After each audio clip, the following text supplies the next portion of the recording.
अस्सलाम वालेकुम बच्चों। MOT का लेक्चर नंबर 3 आ गया है। अगर बोर्ड आपको दिखाई पड़ रहा हो तो स्टार्ट किया जाए। चल, आई होप दिखाई आपको पड़ रहा है। अब हम इस लेक्चर में बच्चों क्या देखेंगे? इस लेक्चर में हम ये देखेंगे कि हाउ मॉलिक्यूलर ऑर्बिटल्स फॉर्म, कि किस किस तरह मॉलिक्यूलर ऑर्बिटल्स बन सकती हैं, किस किस तरीके से मॉलिक्यूलर ऑर्बिटल बन सकती हैं। अच्छा, जब एटॉमिक ऑर्बिटल्स आपस में एक्सियली ओवरलैप करती हैं, जब एटॉमिक ऑर्बिटल्स आपस में एक्सियली ओवरलैप करती हैं तो सिग्मा मॉलिक्यूलर ऑर्बिटल बनेगी। बिल्कुल इसी तरह जिस तरह BPT में था। फिर सुन लें कि जब एटॉमिक ऑर्बिटल्स आपस में एक्सियली इस तरह एक्सियली या हेड ऑन ओवरलैप करेंगी, जब एटॉमिक ऑर्बिटल्स आपस में हेड ऑन ओवरलैप करेंगी तो कौन सी मॉलिक्यूलर ऑर्बिटल बनेगी? Sigma molecular orbital. When atomic orbitals overlap head on as in BPT theory तो सिग्मा मॉलिक्यूलर ऑर्बिटल फॉर्म होगी। यहाँ तक बच्चों वेरी इंपॉर्टेंट पॉइंट है, इस पॉइंट को आप नोट करेंगे, इस पॉइंट को आप नोट करें। हो गया? चलिए ठीक, अरेंज कर दूं मैं। ठीक, चलिए दूसरा पॉइंट। अब यहाँ देखें, ये S है, 1s का ओवरलैप किया, फिर ये 1s के ओवरलैप किया। तो अगर इसकी कंस्ट्रक्टिव इंटरफेरेंस हो, जिस तरह वेव ऐड हुई है तो इसको कंस्ट्रक्टिव इंटरफेरेंस ही बोलते हैं। CI का मतलब क्या पूरा लिख देता हूँ, कंस्ट्रक्टिव मतलब वेव ऐड हुई, इंटरफेरेंस। ठीक है, तो बच्चों ये शेप कुछ इस तरह, इस तरीके से कोई शेप बनता है। ठीक है, और इसको हम बोलते हैं बॉन्डिंग मॉलिक्यूलर ऑर्बिटल, जो कि डिटेल से इससे पहले लेक्चर में बात हो चुकी है कि कंस्ट्रक्टिव इंटरफेरेंस को का नाम है बॉन्डिंग मॉलिक्यूलर ऑर्बिटल, पहले मैं बता चुका हूं आप। ठीक हो? अच्छा, अब 1s ने ओवरलैप किया तो मैंने आपको कहा कि जब हेड ऑन ओवरलैप होगा, चूंकि S है तो BPT में भी जब S था तो S में हमेशा हेड ऑन ओवरलैप ही होता है। मैंने आपको पिछले लेक्चर में बताया था, इसमें भी बता देता हूँ, क्योंकि S स्फेरिकल सिमेट्रिकल होता है इस वजह से, क्योंकि S एक फुटबॉल की तरह चारों तरफ से उसकी एक शेप है। दूसरा, जब भी उसके साथ आकर मिलेगा तो उसका हेड भी इसके साथ टकराएगा, तो जिसका हेड टकराता है उसकी ओवरलैपिंग मजबूत होती है, उससे सिग्मा बॉन्ड बनता है। और सिग्मा S से जब ओवरलैप किया तो सिग्मा मॉलिक्यूलर ऑर्बिटल बना। तो क्या बना? Sigma 1s, sigma 1s। यहां तक बच्चों नोट करें, आपको बोर्ड दिखाई पड़ रहा है, सिग्मा 1s। Very good. चलिए, ये पॉइंट नोट हो गया, क्वेश्चन भी नोट हो गया। अब दूसरा केस देखिए। दो तरीके हो सकते हैं बच्चों, एक होता है जब वेव ऐड हो जाए और एक होता है जब वेव सब्ट्रैक्ट हो जाए। जब वेव बच्चों सब्ट्रैक्ट होगी तो उसको हम बोलते हैं डिस्ट्रक्टिव इंटरफेरेंस। ठीक है, डिस्ट्रक्टिव इंटरफेरेंस की कुछ इस तरीके की कुछ शेप बनती है बच्चों, इस तरीके की कुछ शेप बनती है। शेप आपको याद करनी पड़ेगी, इस तरीके की कुछ शेप बनती है। ठीक है, ठीक, इस तरीके से कुछ शेप बनती है। अच्छा, अब देखो, और डिस्ट्रक्टिव इंटरफेरेंस वाले को हम क्या बोलते हैं? Anti bonding molecular orbital. ठीक है, अच्छा एक क्वेश्चन है बच्चों कि इसमें कितने न्यूडल प्लेन हैं। अगर आपसे क्वेश्चन कोई पूछे कि इसमें न्यूडल प्लेन कितने, तो दरमियान से देखें चार्ज नहीं है, दरमियान में यहाँ दरमियान में चार्ज नहीं, दरमियान में यहाँ इलेक्ट्रॉन नहीं हो सकता एक जगह पर, तो इसको बोलते हैं, इसका न्यूडल प्लेन बंद है। ऑर्बिटल का ऑपोजिट है बच्चों न्यूट्रल प्लेन। ऑर्बिटल वो जगह जहां इलेक्ट्रॉन के मिलने के चांसेस सबसे ज्यादा हैं, ये यहाँ इलेक्ट्रॉन मिले जा सकते हैं यहाँ पर, और दरमियान से इलेक्ट्रॉन डेंसिटी, दरमियान से चार्ज डेंसिटी गायब है तो उसको न्यूट्रल प्लेन बोलते हैं। तो इसमें डिस्ट्रक्टिव SS ओवरलैप जब डिस्ट्रक्टिव इंटरफेरेंस करेंगे तो एक न्यूट्रल प्लेन बनेगा, और इसका नाम क्या होगा? 1s है। डिस्ट्रक्टिव इंटरफेरेंस हुई है तो इसको बोलेंगे SS से हमेशा कौन सा बॉन्ड बनता है? सिग्मा बॉन्ड, इसकी सिग्मा आया। अच्छा, 1s है तो 1s आया। अब डिस्ट्रक्टिव इंटरफेरेंस को हम बोलते हैं anti bonding molecular orbital. Anti bonding molecular orbital को किस तरह शो करते हैं? स्टार के साथ, सिग्मा स्टार का। समझ? अब कुछ कुछ बातें आप आगे वो फिर डिटेल से इलेक्ट्रॉनिक कॉन्फ़िगरेशन करेंगे, टेंशन ना लें नाइट्रोजन वगैरह की, ऑक्सीजन वगैरह, वो तो डिटेल के साथ होगी सारी। अब फिलहाल बेसिक से लेकर चल रहे हैं तो ये देखिए एस और एस। एस है तो हमेशा सिग्मा बनेगा, सिग्मा पहले आपको पॉइंट पाया, एस एस से हमेशा सिग्मा बनेगा, सिग्मा। 1s है तो 1s बन गया। कंस्ट्रक्टिव इंटरफेरेंस है तो कंस्ट्रक्टिव इंटरफेरेंस को हम क्या बोलते हैं? Bonding molecular orbital. Bonding molecular orbital को स्टार भी बगैर लिखते हैं। एस और एस ने ओवरलैप किया, और कैसे ओवरलैप हुए? Destructive interference. डिस्ट्रक्टिव इंटरफेरेंस को हम बोलते हैं एंटी बॉन्डिंग मॉलिक्यूलर ऑर्बिटल। फिर एंटी बॉन्डिंग मॉलिक्यूलर ऑर्बिटल को स्टार के साथ शो करते हैं, सिग्मा स्टार माइनस। और इसमें न्यूट्रल प्लेन कितने हैं? 1 न्यूट्रल प्लेन। यहाँ तक आपको समझ आ गई बात? ठीक है, आगे बच्चों स्टार्ट करें यहाँ। ठीक है, यहाँ तक अगर आपको नोट हो गया तो इसके बाद हम देखते हैं आगे चलें। हो गया? ठीक हो गया। अरेंज करते हैं 1 2 3 गो। चलिए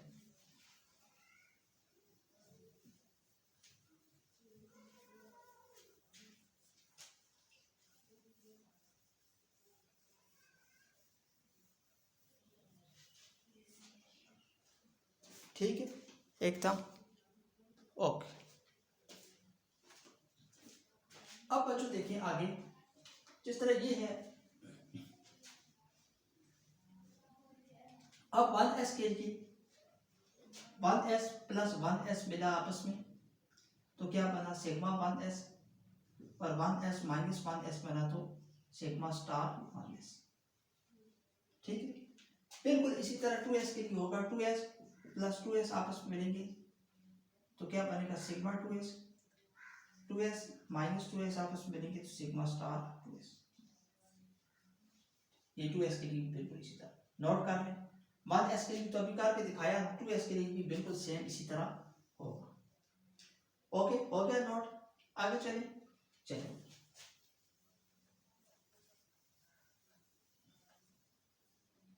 अब देखो बच्चों, ये N3 का एक बात है, कौन सा बॉन्ड सिग्मा है? कोई भी सिग्मा हो सकता है, जो पहले बनेगा वो सिग्मा होगा। ये सिग्मा, ये पाई, ये पाई। एक सिग्मा बॉन्ड है N में और 2 पाई बॉन्ड है। अब देखो अगर मैं इसकी इलेक्ट्रॉनिक कॉन्फ़िगरेशन करूं, एक N की 1s2 2s2 2p3,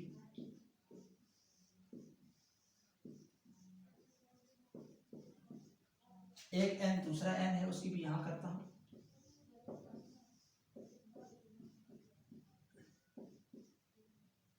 ठीक, स्पिन ऑपोजिट होंगी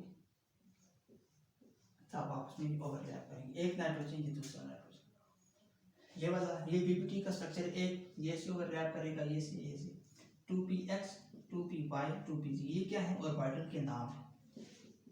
2px 2py 2p आपस में ओवरलैप। अच्छा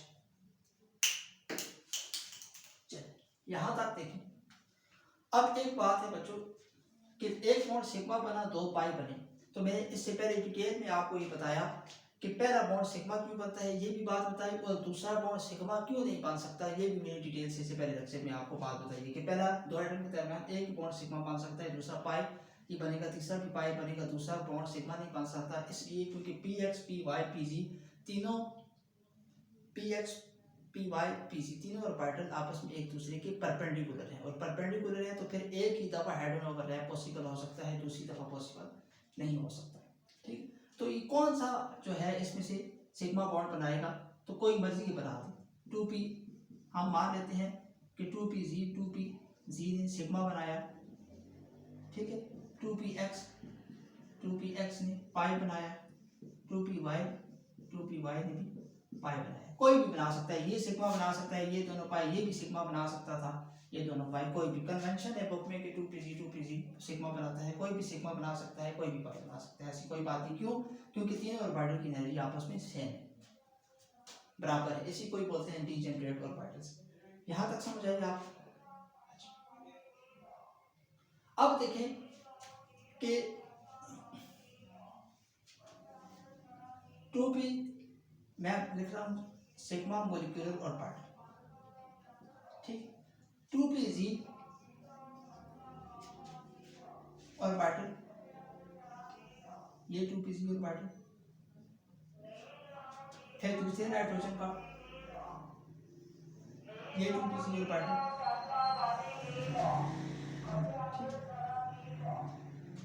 तो हम मान लेते हैं कि इन दोनों ने आपस में हेड ऑन ओवरलैप किया, ये वाला जो सिग्मा बॉन्ड बना हेड ऑन ओवरलैप किया, तो ये आपस में ऐड हो, ठीक है। हेड ऑन ओवरलैप किया, वेव आपस में ऐड हो, तो वेव ऐड होने को क्या बोलते हैं? Constructive interference.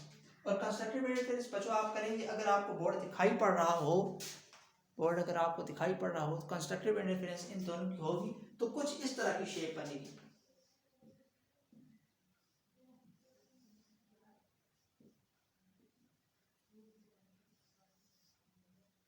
कुछ इस तरीके से शेप बनती है। तो 2pz आपस में हेड ऑन ओवरलैप किया, आपस में हेड ऑन, और जब ये हेड ऑन ओवरलैप बनता है तो क्या बनता है? सिग्मा। तो सिग्मा 2pz। यहाँ स्टार क्यों नहीं आया? क्योंकि कंस्ट्रक्टिव इंटरफेरेंस है। देखो ना N3 है ना, एक सिग्मा बॉन्ड बनेगा, दो पाई बनेगी, पहला बॉन्ड सिग्मा होता है, दो पाई। तो हमने मान लिया कि ये वाला सिग्मा बनाता है, ये दोनों पाई बनाते हैं। अब इसको लेकर चल रहे हैं 2pz, ये 2pz, ठीक है। ये एक N का 2pz, ये दूसरे N का ये 2pz, इसने आपस में कंस्ट्रक्टिव इंटरफेरेंस की तो कुछ इस तरह की शेप बनती। सिग्मा क्यों बना? क्योंकि हेड ऑन ओवरलैप हो रहा है। स्टार क्यों नहीं आया सर? यहाँ पर स्टार इसलिए नहीं आया क्योंकि बच्चों ये कंस्ट्रक्टिव इंटरफेरेंस है। डिस्ट्रक्टिव अगर इंटरफेरेंस होती तो डिस्ट्रक्टिव इंटरफेरेंस से स्टार आता है, वो एंटीबॉडी मॉलिक्यूलर ऑर्बिटल बनता है।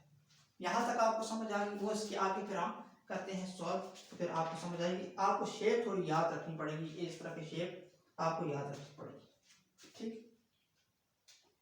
अब इसमें बताए कि यहाँ दो जगह से चार्ज डेंसिटी गायब है, तो कोई आपसे पूछे कि इसमें जो है वो न्यूट्रल प्लेन कितने हैं, तो आप कहेंगे दो न्यूट्रल प्लेन, दो जगह से चार्ज डेंसिटी गायब है, ठीक है। यहाँ तक समझ आई?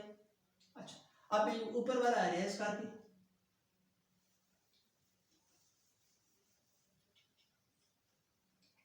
दूसरा नाइट्रोजन, ठीक है। ये देखो इधर बना लेता हूँ दूसरा नाइट्रोजन,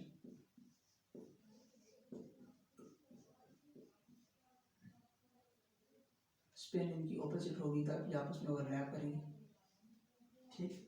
ये हो गया। बाकी ये N3 एक सिग्मा दो पाई, सिग्मा मॉलिक्यूलर ऑर्बिटल। यहाँ तक समझ। ये एक कैटेगरी हुई। अब दूसरी इसकी कैटेगरी क्या है कि ये दोनों वेव आपस में सेपरेट हो जाए,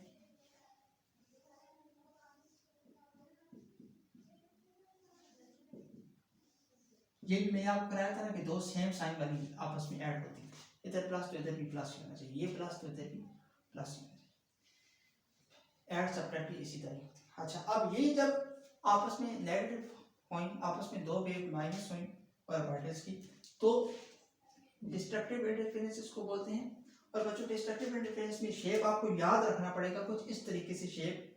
अगर आपको न्यूट्रल प्लेन पूछे कि न्यूट्रल प्लेन कितने हैं, तो आपको फिर शेप याद रखनी पड़ेगी इस तरह।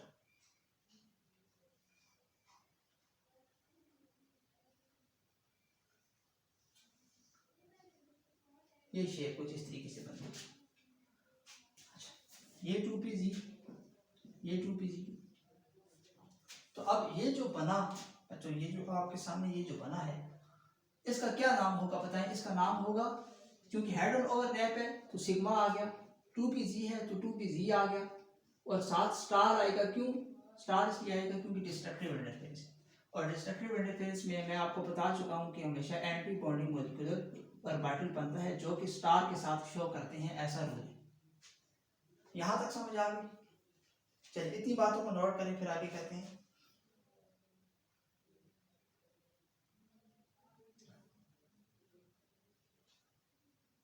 ये ए और बी पार्ट नोट करें, ठीक हो गया। मैं दरम्यान वाली इसी को रिकॉर्ड करूंगा।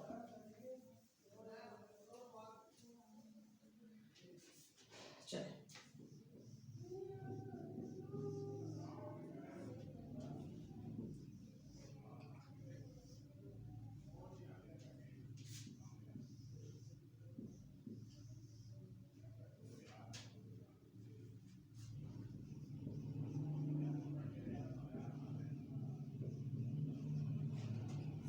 तो ये जो मैंने ए और बी आपके सामने बनाया है, इसको हम शॉर्ट भी इस तरह भी लिख सकते हैं, ठीक है। लेकिन डिटेल के साथ आपको कराया कि इस तरह होता है, अंदर की बात इस तरह की थी, वो डिटेल के साथ कराया आपको। तो ऐड हुई वेव तो सिग्मा 2pz, ये सिग्मा 2pz एक और बाइटल बना, और सब्ट्रैक्ट हुई तो सिग्मा स्टार 2pz, ये सिग्मा स्टार 2pz की शेप है, ये इस तरह बना। ये आया डिस्ट्रक्टिव इंटरफेरेंस से एंटीबॉडी मॉलिक्यूलर ऑर्बिटल, ये बॉन्डिंग मॉलिक्यूलर ऑर्बिटल, इसकी एनर्जी कम, इसकी एनर्जी ज़्यादा, इसकी एनर्जी ज़्यादा, इसकी ऊपर बनाया है, इसकी एनर्जी कम, ये ऊपर एनर्जी ज़्यादा हो रही है, इसकी एनर्जी कम, इसकी ज़्यादा। ओके बच्चों, हो गया नोट, हो गया, अरेंज कर दूँ इन बातों को। चले स्क्रीन शॉट ले लें इसका जल्दी से, आगे फिर स्टार्ट करते हैं। चलिए सिग्मा बॉन्ड, सिग्मा क्यों बना, हेड ऑन ओवरलैप था, ठीक है। 2pz क्यों आया, क्योंकि वेव ऐड हुई कंस्ट्रक्टिव इंटरफेरेंस से, बॉन्डिंग मॉलिक्यूलर ऑर्बिटल से आता है। और स्टार वाला क्यों आया, स्टार इसलिए आया क्योंकि डिस्ट्रक्टिव इंटरफेरेंस से एंटी बॉन्डिंग मॉलिक्यूलर ऑर्बिटल बनता है, और एंटी बॉन्डिंग मॉलिक्यूलर ऑर्बिटल को स्टार के साथ शो करते हैं। नोट हो गया। तो इतनी डिटेल में आपको नहीं समझना था, ये तो फर्स्ट ईयर की बुक में इतनी डिटेल के साथ है, मोटी नहीं पढ़ाई गई। हो गया बच्चों यहाँ तक एंटीबॉडी मॉलिक्यूल सारा। अब देखो एक सिग्मा था, सिग्मा वाली तो हमने बात क्लियर कर दी। अब एक पाई है और एक पाई है, 2px से मिलकर पाई बॉन्ड बनता है, 2py 2pz से तो हमने सिग्मा बना दिया ना, ठीक है ना, 2pz से अभी हमने सिग्मा बनाया है, किसी से भी सिग्मा बना सकते हैं भाई, तीन है ना, 2px है 2py है 2pz है, ठीक है। अभी नाइट्रोजन की इलेक्ट्रॉनिक कॉन्फ़िगरेशन की है, नहीं समझ आई, नहीं समझ आई, चलिए समझाता हूँ। देखो नाइट्रोजन, ये नाइट्रोजन की अनपेयर इलेक्ट्रॉन, ये बैलेंस शेल है नाइट्रोजन का, ठीक है। अब दूसरे नाइट्रोजन का भी बिल्कुल इसी तरह बनेगा, ये अनपेयर इलेक्ट्रॉन है, 1 2 3 1 2 3 अनपेयर इलेक्ट्रॉन। तो डीपीटी क्या कहती है कि जितनी अनपेयर इलेक्ट्रॉन होती है चीज उतनी बॉन्ड बनाती है, तो 3 अनपेयर इलेक्ट्रॉन, 3 तो नाइट्रोजन ने 3 बॉन्ड बनाए। अब एक तो सिग्मा बनेगा इसमें से, 2px है ये, 2py है ये, 2pz है। मैं चाहता हूँ आपका कोई भी क्वेश्चन बाकी ना रहे, 2px 2py 2pz तीनों में है। अब एक सिग्मा बनेगा 2 पाई, तो हमने मान लिया कि 2pz जो है वो सिग्मा बॉन्ड बनाता है, ठीक है, हो गया। पहले ये वाला आप क्लियर, इससे पहले बड़ी वीडियो, इससे पहले वाला जो 10-15 मिनट थे उसमें देख चुके हैं। अब पाई वाला हम करने लगे हैं, पाई वाला 2px 2px ये पाई बॉन्ड, ठीक। तो अब ये देखो कि ये किस तरह का है। तो अब हेडिंग लगाएं पाई मॉलिक्यूलर ऑर्बिटल, पहले सिग्मा मॉलिक्यूलर ऑर्बिटल था, अब पाई मॉलिक्यूलर। अब इसमें क्या है, साइड वाइज ओवरलैप करनी पड़ेगी हमको। क्यों सर, क्योंकि बच्चों आपको बताया है कि एक ही बॉन्ड सिग्मा हो सकता है, तो एटम के दरमियान 2 बॉन्ड सिग्मा हो सकते नहीं, तो इसलिए इसका हेड ऑन ओवरलैप अब हम नहीं कर सकते, इसका साइड वाइज ओवरलैप करना पड़ेगा। एक बॉन्ड सिग्मा था, वो सिग्मा हो गया 2pz से कर दिया, अब हम पाई वाला करना पड़ेगा, समझ आ रही है कि नहीं, साइड वाइज ओवरलैप। तो ये देखो ये साइड वाइज ओवरलैप, ये साइड वाइज ओवरलैप, ए पार्ट में क्या होता है, वेव ऐड होती है, ठीक। यहाँ क्या है, यहाँ इलेक्ट्रॉन मिलने के चांसेस है, ठीक हो गया। ये 2px ये 2px, जब इसका कंस्ट्रक्टिव इंटरफेरेंस होगा तो कुछ इस तरह की शेप आएगी, कुछ इस तरीके से शेप आएगी, ठीक। इसका न्यूडल प्लेन क्या है बच्चों, ये एक न्यूडल प्लेन है, दरम्यान में से चार्ज डेंसिटी गायब है, तो 1 न्यूडल प्लेन, इसका न्यूडल प्लेन कितना है 1, ठीक हो गया। कंस्ट्रक्टिव इंटरफेरेंस है, साइड वाइज ओवरलैप है, तो क्या बनेगा शब्द बताओ, पाई 2px है तो यहाँ पे लिख दो 2px, ठीक है। क्या इसमें स्टार आएगा ऊपर पाई के ऊपर, नहीं स्टार आएगा, क्योंकि कंस्ट्रक्टिव इंटरफेरेंस से जो बॉन्ड बनता है वो बॉन्ड क्या होता है, bonding molecular orbital bonding molecule orbital को स्टार के साथ शो नहीं करते। समझ आ गई यहाँ तक? ओके, हो गया, ठीक है। अब देखो, अब इसका बी पार्ट देखो, जिसमें वेव क्या हो रही है, wave positive negative positive negative. ये भी बताया था कि एक जैसे होंगे साइन तो वो आपस में ऑर्बिटल ऐड हो सकते हैं। डिस्ट्रक्टिव इंटरफेरेंस, तो मैंने आपको बार बार बता रहा हूँ बच्चों, शेप आपको उसकी याद करनी पड़ेगी। तो इसकी डिस्ट्रक्टिव इंटरफेरेंस जब होगी तो इस तरीके से कुछ शेप बनेगी इसकी, ठीक। मैंने भी इस तरह की है, ठीक, इस तरह की बच्चों शेप बनेगी, ये पॉजिटिव पॉजिटिव नेगेटिव, ठीक।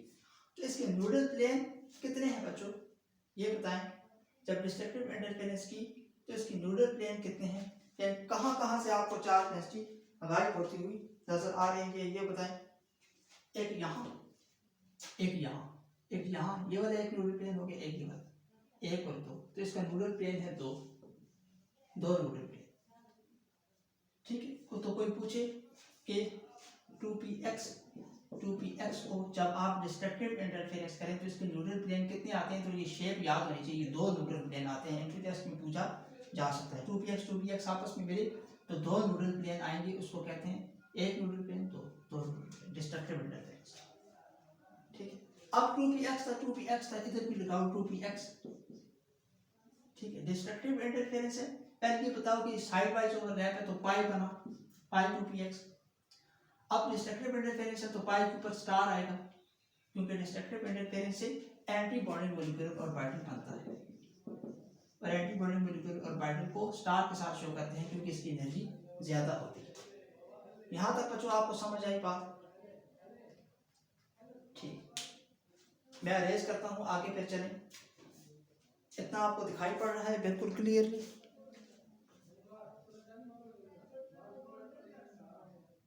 ठीक हो,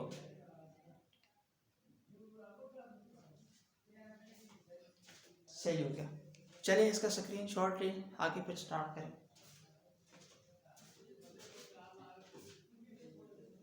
ठीक है। ये 2pg से सिग्मा बॉन्ड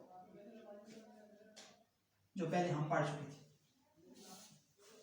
हो गया, अरेज कर दी।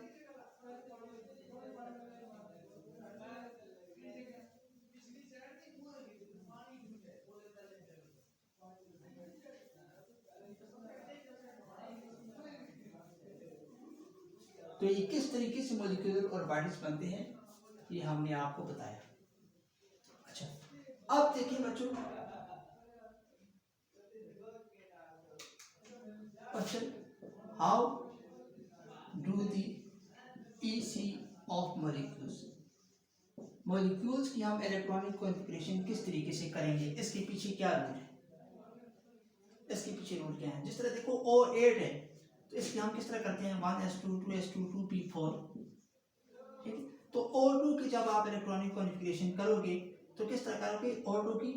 अब आपने सिग्मा और पाई वाला कंसेप्ट पढ़ा है, ठीक है, कि S से सिग्मा बना, ठीक है, PP से सिग्मा बना, PP से पाई बना, ठीक है। तो इसका मतलब है कि O2 की इलेक्ट्रॉनिक कॉन्फ़िगरेशन अब इस तरीके से होगी, सिग्मा 1s जो पहले आपको बना के अभी बताया, ठीक है, sigma 1s, sigma star 1s, ठीक है, सिग्मा 2s, ठीक है, सिग्मा स्टार 2s, ठीक हो गया।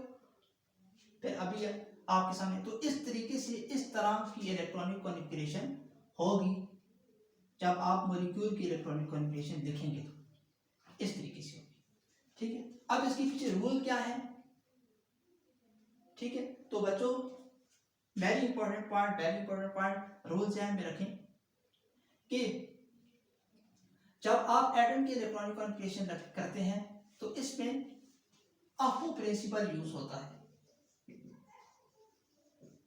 अफो प्रिंसिपल आपसे क्या कहता है, अफो प्रिंसिपल ये कहता है आपसे कि इलेक्ट्रॉन सबसे पहले उसे दे जिसकी एनर्जी कम है। तो यही रूल एमओटी में भी यूज होगा, ये बीबीटी में भी यूज होता है, यही रूल एमओटी में भी यूज होता है। एमओटी में भी पहले इलेक्ट्रॉन वहां जाते हैं जहां जिसकी एनर्जी कम होती है। ये देखो ये एस था,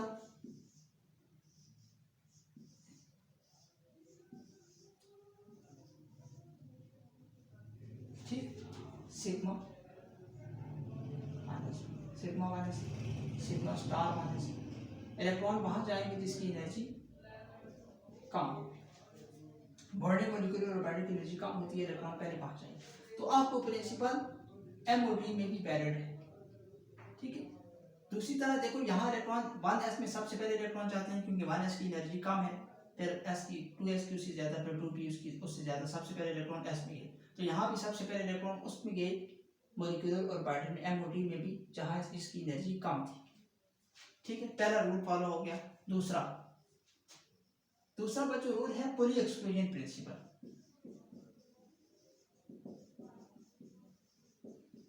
पुली एक्सक्लूजन प्रिंसिपल क्या बोलता है? वो कहता है कि एक ऑर्बिटल में 2 इलेक्ट्रॉन आ सकते हैं, ठीक है। वो डिटेल के साथ मैं आपको पढ़ा चुका हूँ। अगर एक ऑर्बिटल में 2 इलेक्ट्रॉन आएंगे और वो भी ऑपोजिट स्पिन के साथ आएंगे, जैसे एक ऑर्बिटल में 2 इलेक्ट्रॉन आए वो भी ऑपोजिट स्पिन के साथ, अगर सेम स्पिन के साथ इलेक्ट्रॉन आ जाए, इस तरह सेम स्पिन के साथ अगर इलेक्ट्रॉन आ जाए तो फिर क्या होगा कि चारों क्वांटम नंबर सेम हो जाएंगे। जब चारों क्वांटम नंबर सेम हो गए बच्चों तो फिर क्या हो गया? तो फिर इसका मतलब है कि एक स्पेस है, एक जगह पर इलेक्ट्रॉन है, एक स्पेस है एक जगह पर इलेक्ट्रॉन है, और एक स्पेस है उसी जगह पर दूसरा इलेक्ट्रॉन है। जब ये मुमकिन नहीं, जब देखो ये इस स्पेस पर मैं खड़ा हूँ ना, तो मैं यहाँ से हटूंगा तो तब कोई दूसरा बंदा आकर यहाँ खड़ा होगा। तो लेकिन जब ये दोनों सेम स्पिन में हो जाए तो इसका क्या मतलब होता है कि स्पेस में एक ही जगह पर 2 इलेक्ट्रॉन मौजूद है। ऐसा नहीं होता एक कुर्सी पर एक वक्त में एक ही बंदा बैठ सकता है। तो इसलिए ये है पुली एक्सक्लूजन प्रिंसिपल कि एक ऑर्बिटल में 2 इलेक्ट्रॉन आएंगे और वो भी ऑपोजिट स्पिन के साथ आएंगे। और ये रूल जो है, ये प्रिंसिपल MOT में भी जब हम मॉलिक्यूल की इलेक्ट्रॉनिक कॉन्फ़िगरेशन लिखते हैं तो ये प्रिंसिपल यहाँ पर भी फॉलो होता है। आखिरी बात बच्चों, हॉर्न्स रूल। यहाँ पर भी बच्चों हॉर्न्स रूल फॉलो होगा मॉलिक्यूलर ऑर्बिटल में। BBT भी फॉलो होता था, यहाँ पर भी फॉलो होगा। कैसे? देखो अरेंज कर तुझे इस तरह। अभी आगे हम जब इलेक्ट्रॉनिक कॉन्फ़िगरेशन लिखेंगे तो 2px की एनर्जी बराबर होती है 2py ऑर्बिटल। तो जब आप इलेक्ट्रॉनिक कॉन्फ़िगरेशन लिखेंगे तो ऐसे अब 2 इलेक्ट्रॉन आ रहे हैं ना, तो ऐसे नहीं कर सकते। अब यहाँ पर आके 2 इलेक्ट्रॉन खत्म हो रहे हैं, तो ऐसे नहीं कर सकते, बल्कि एक इलेक्ट्रॉन इसे देना पड़ेगा, एक इलेक्ट्रॉन इसे देना पड़ेगा, क्योंकि दोनों की एनर्जी आपस में बराबर है।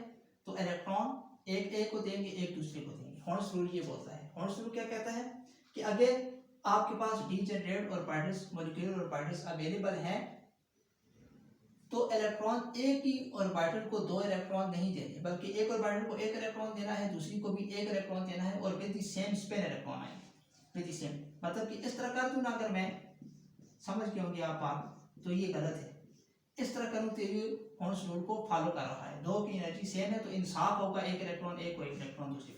तो बच्चों आपको प्रिंसिपल, पुली एक्सक्लूजन प्रिंसिपल, हॉर्न्स रूल, ये तीनों प्रिंसिपल फॉलो होंगे इलेक्ट्रॉनिक कॉन्फ़िगरेशन करते वक्त, मॉलिक्यूल के इलेक्ट्रॉनिक कॉन्फ़िगरेशन करते वक्त। और इसीलिए आप ये सारा वीडियो आपने इसलिए देखा होगा। अब हम नेक्स्ट वीडियो में इंशाल्लाह ये बताएंगे कि मॉलिक्यूल की इलेक्ट्रॉनिक कॉन्फ़िगरेशन करके आपको बताएंगे किस तरह करते हैं, ये सारे रूल उसमें लगाकर आपको बताएंगे, आपको प्रिंसिपल, पुली एक्सक्लूजन प्रिंसिपल, हॉर्न्स रूल वगैरह। तब तक के लिए आप पढ़ाई करते हैं। Wish you very best of luck.